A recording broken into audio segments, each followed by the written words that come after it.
Bloomberg Audio Studios. Podcasts, radio, news.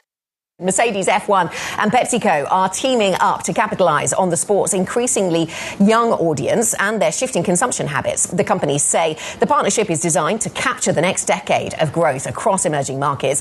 For more, we're joined now by the Mercedes F1 CEO Toto Wolff and PepsiCo CEO of International Beverages, Eugene Willemsen. Thank you both for joining us. Can I come to you first, Toto? I know you're probably very excited about what lies ahead at the weekend and the actual racing, but thinking about this deal with PepsiCo, I mean, what is it that you can offer to a business such as PepsiCo in terms of the people you're reaching, the ability of your brand to spread their message? Good morning, first of all. It's important for us to have an alignment with the brands and that we partner up. And you mentioned the audiences. Our strongest growing audiences are very young people, females between 15 and 24. And our female fan population is 42% of the total. Our young drivers have lots of social media activity, contrary to the past. We have great sport and entertainment on the track, and obviously some of the, Drive to Survive episodes tapped by the audiences as well. Eugene, let me come to you. I'm just picking up on what Toto's talking about there. Formula One has changed kind of beyond recognition over the last few years. New ownership, new kind of narrative. Drive to Survive's had a massive impact. The demo's changed quite significantly. The US fan base has changed quite significantly. Why have you waited so long to get involved, and why is now the right time to get involved? Well, Formula One is a fantastic platform globally. It's growing rapidly, 1.6 billion fans across the world, races in 21 countries, 24 races across the world. And we feel now is the right time for us to come into the sport. So we signed up with Formula One earlier this year. And then this week we're announcing an amazing partnership with Mercedes-AMG Petronas Formula One team, Toto and his team.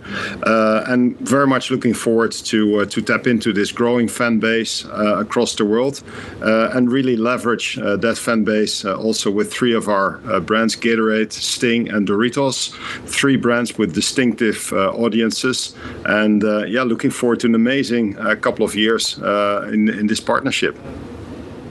Can I ask you then a bit more about that, Eugene? I mean, how does this help you secure demand from a new group of customers? I mean, what kind of customers does this put you in front of that you wouldn't have found anyway? Yeah, so I think there's a couple of ways to look at this. So first of all, as I said, Formula One is a truly global platform. So for us, we have an opportunity to expand some of these brands across the world, especially in developing and emerging markets where Formula One already has a lot of races, but also where the fan base is growing and growing rapidly. Also, Formula One now is stepping into Gen Z, so a younger audience. It is also an audience that is almost 50-50 split between male and female consumers.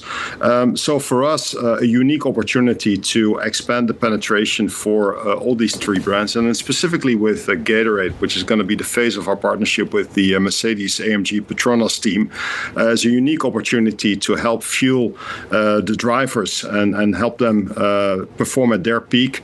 As you know, drivers lose a lot of body weight during the races.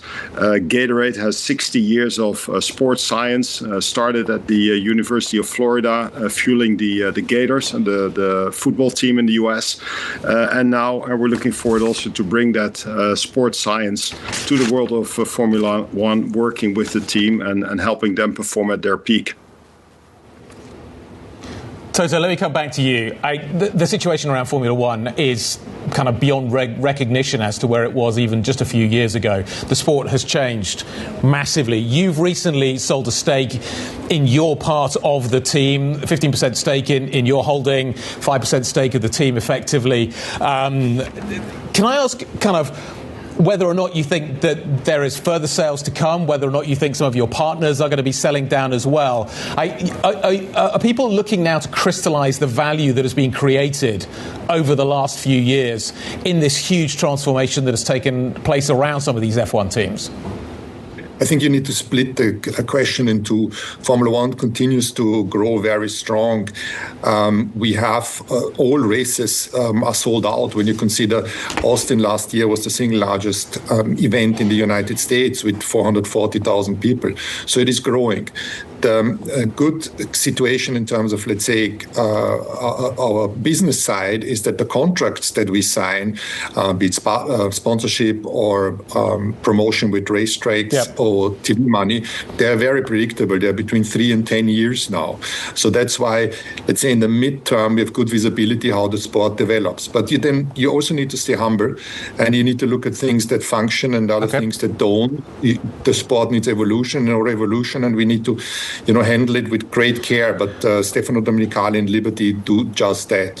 When it comes to monetization, my background is venture capital, but I don't see the team as this. This is our family holding. We have 3 shareholders with Mercedes, Ineos, and myself. But George Kurtz, the founder of CrowdStrike, is somebody that we've known since a long time. His company has been a partner since a long time. He's a racer, and he's going to leverage our network in the United States. And this is why we've partnered up in my investment holding. And I believe this, on the business side, will help us to grow further.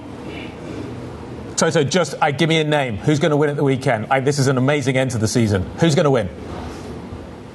Well, I hope that Georgia Kimi win the race, and beyond that, I will be just like a fan and getting my popcorn out and watching what happens to the other 3 guys. Okay, the other 3 guys. Oh yeah, it's going to be. You might have heard of them. It's going to be quite the weekend. Okay, guys, thank you very much indeed. Toto Wolff, Eugene Willemsen. Great to get their story.